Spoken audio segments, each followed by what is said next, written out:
What's it like when you have one of these games where it's you and them for the top spot? Yeah, I think there is. I think for the coaches, players, everybody, they know it's a big game. I think that's part of the fun of playing sports is when you get a chance to play in some of those games and there's something on the line, first place, championship, whatever it is. That's why you do all that work, to put yourself in a position like that. As far as when the game starts, it comes down to the same things that the coaches talk about and the guys practice every day, just the execution. And in games like this, to not let some of the outside distractions set in, whether it's negative, positive, just try to just one rep, one play, that mentality up and down the court or on the field. If those guys do that, I think in the last game, the turnovers, that was a factor, and they take care of the ball and they do the little things like they've been playing. They've been playing well. Those guys will have a good night. Crowd will be awesome tonight. So excited about to see these guys go out there and cut it loose. Coach, with the big basketball game in town, we still have football on campus, and we know with off-season conditioning and spring right around the corner. I wanted to ask you about the new recruiting process and the tweak and the wrinkle of bringing juniors in to campus when they're in the spring. I would imagine you want most of your recruits to come in the fall when you can show off during the football season. What are the pros and cons as you tweak this new rule of bringing juniors and new recruits into campus in the spring instead of just the fall? Yeah, I don't know, Mike. I think that's something, there's some guys we've been recruiting. They've been on campus 4 or 5 times. And so does an official visit in the springtime, does that make sense? Maybe. One more opportunity to show them around, let them see certain things, meet certain people, go through the program. But a lot of these guys, I think if you're doing it that early, it's really just to get it over with. It's a formality at that point, like, hey, I'm going to sign with you. I just want to get it done. I want to go into summer and have everybody know I'm committed. I don't know how much that really helps us because you have so much evaluation between spring, summer, and even into their senior year, a couple games that it's hard for me to say that's going to be a benefit. And then we get them on campus for a game during the fall.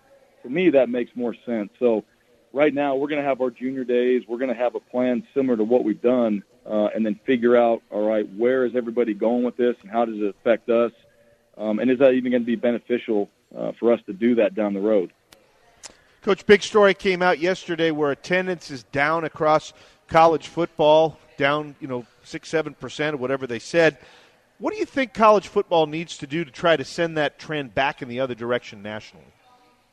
Well, I think going to a game, one of the things TV does such a great job with ESPN and their coverage and those type of things. I think in general, I think the environment and the game day experience has to be something that you have to be there and experience it and to walk away from there going, wow, that's something that you can't get just sitting at home.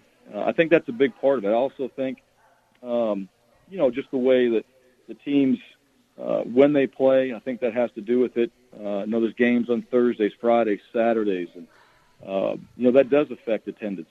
And, so I think there's just different factors that way that come into play.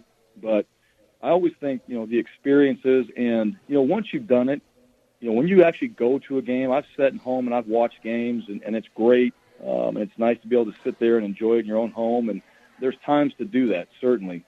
But going to a game, seeing it live, experiencing it, the smell, the sound, everything that goes along with it, I think that's got to be something that continues to be pushed, that experience, for the fans. And also the fans have to, see the value in that too, of actually being there, because those memories live and seeing things that you can't see on TV, that's really what it's all about. So I think it's a combination of both, but certainly the times, the experience, and obviously how your team's playing, those all factor into it as well.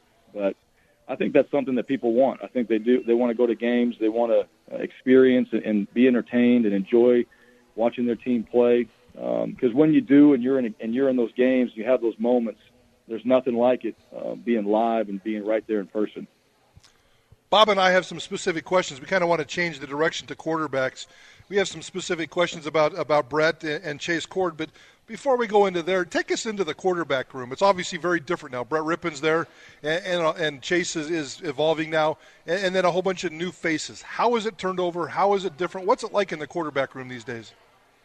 Well, it is different. Those guys, Montel is no longer there. Brett's going into his senior season and working hard and looking to have a great year. And I thought last year really overcame a lot of things and then challenged himself to improve and get better, which we want every one of our guys to do. Jalen Henderson's in there.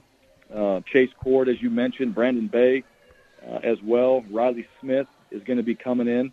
And that's part of it. We're at that point now where these guys we recruited that were freshmen. Brett was playing as a true freshman against Idaho State, and all of a sudden now he's going into his senior year, and it goes by fast.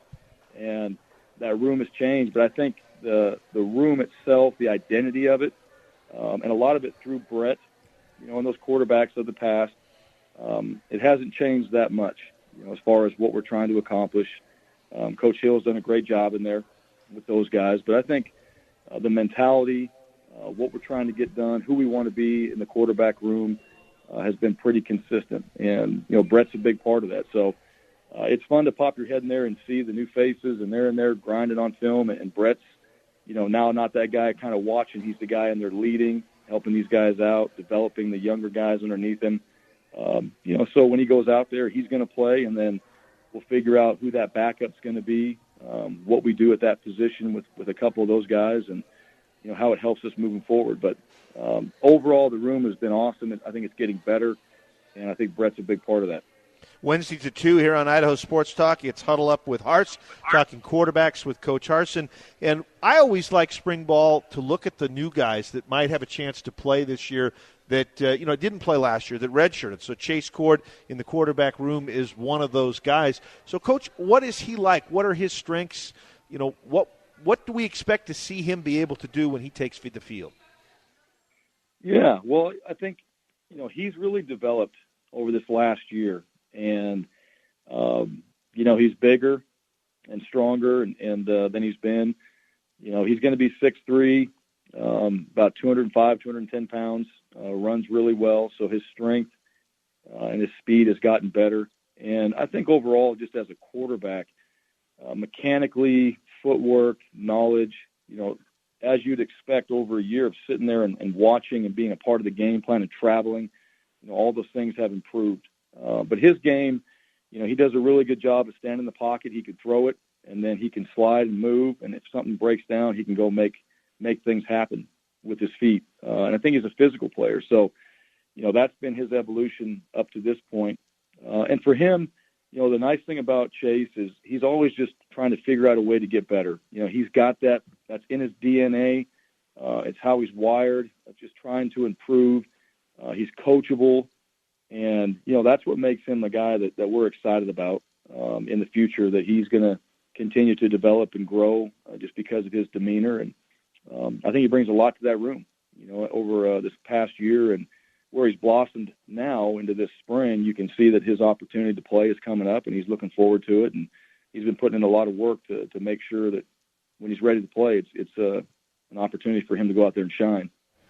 Coach, it seems like this time last year, though, we were talking about Brett Rypien and his offseason priorities. Get better at the deep ball, more consistent mental strength and toughness. I don't know if those are the priorities you had, but it seems like that's what we were talking about. What are the priorities for Brett Rypien this offseason as he goes into his final season at Boise State? Well, I think, one thing, Mike, Brett's always, and that really wasn't, the mental toughness, those things, he's always had that. That's something that he showed up here with, through his family. He's always been an extremely tough individual. So to me, it's been more about just the quarterback play itself, footwork, mechanics, consistency. And we talked about the deep ball last year, which you go back to the bowl game, it's 3rd and 6, kind of crunch time in the game, and we throw it deep, and he nailed it. So I think that work that we put in, that he put in last year, showed up in those areas. So it's really a continuation of all those things, of just improving and getting better. But I think, as you get into your senior year as a player and a quarterback in particular, just that knowledge to where when you walk out there in practice, game, anything you're doing on the field, you just feel comfortable. You know what you're going to do. You have your plans. You don't know exactly what the defense might do to you. You don't know where it might break down on the offensive side, but you have a plan. And if everything goes perfectly, you're thrown to the guy that you picked in the first place. If it doesn't, you're to number 2, to number 3. And if everything just goes bad, you have an escape plan. And that might be throwing it away. But either way, every single play and every rep you take, you always feel like you have an answer for what might happen. And I think that's where, as you develop over time and you get into your senior year, you want to have that feeling. And I don't know if Brett's there yet. We'll see as we get through spring, but I know that's something that he's focusing on, to go out there and just play. When guys talk about playing relaxed, it's not that they're, completely relaxed and not into it. They just know they have a plan, and I think Brett's been working really hard to put himself in that position. We've seen so many great games from Brett over the last 3 seasons as he heads into his 4th. Is there one area from when he came onto campus to now that you think he's improved by far the most? Oh, I think his pocket movement. He was pretty good when he showed up here. I think he had a good feel. I think his pocket presence is much better. I think last year when he ran, you go back to the San Diego State game. I don't know if he had a 30-yard run. You go back to Wyoming, and we had a quarterback run called, and it was a 15, 16-yard gain. I just think his pocket movement, even the bowl game, he kind of moved around and found Cartrell Thomas there on a 3rd down, it was like 3rd and 8, and hit him. I think that's one area that quarterbacks don't get enough credit for. And he's really good at those things of just sliding in the pocket.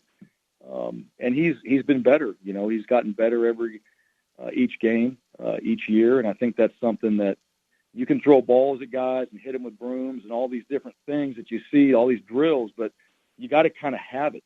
And it's one of those things, that's part of his toughness where that really shines, that he can slide, move, and then get out. That's where he's improved. He's damaged some teams with his legs by sliding around, making throws, or sliding around and running. And I think that's an area that will continue to develop his game if we keep working on it and focusing on it.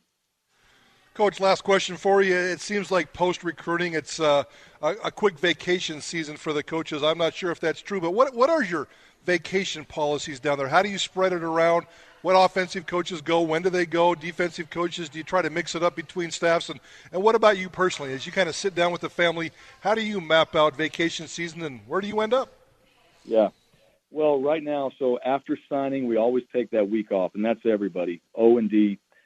Graduate assistants, strength coaches are here with the team. Players know that's a time where the older players can take care of the younger ones, get in the film room. But give those coaches a week off, get with their families, recharge their batteries, come back, and then we're gung-ho all the way through to spring break at the end of March. We're off during spring break, and then on to spring recruiting. In the summertime, end of June, we'll take 3 weeks off, and then we'll come back, and we're into fall camp. So I think those are good opportunities for the coaches to get with families, recharge. They need it because they work extremely hard. And this staff these guys do the work. So it's been impressive and fun to be around. As far as where guys go, it's a little bit like Armageddon. Everybody just scatters, and they show back up. We keep in touch through text and make sure that our guys are. If something comes up, we're on it. And then as far as myself, we actually just got back. We went to my family and I. We took a trip to Disneyland. So we hit Universal Studios, which I highly recommend. Awesome place. And then we hit Disney and California Adventure, and that's been something that we like to do every couple of years to get back there and just spend some time and relax in the happiest place in the world. So we just got back from that, ready to get back to work here and get these guys dialed in and getting prepared for spring ball. Favorite ride? Well, first time I've been to Universal, the Mummy. The Mummy was one, and so we probably hit that 4 or 5 times. And then if you ever go, you got to go into The Walking Dead. Because I'll tell you what, I thought it might have been a ride, and it's not. and I'll just leave it at that. So those that have been there, that are listening to this, you know what I'm talking about. So those two things, they were a whole lot of fun. And then, as far as Disneyland goes, you can't beat that. It's just Indiana Jones, and then some of the other rides there, just too much fun.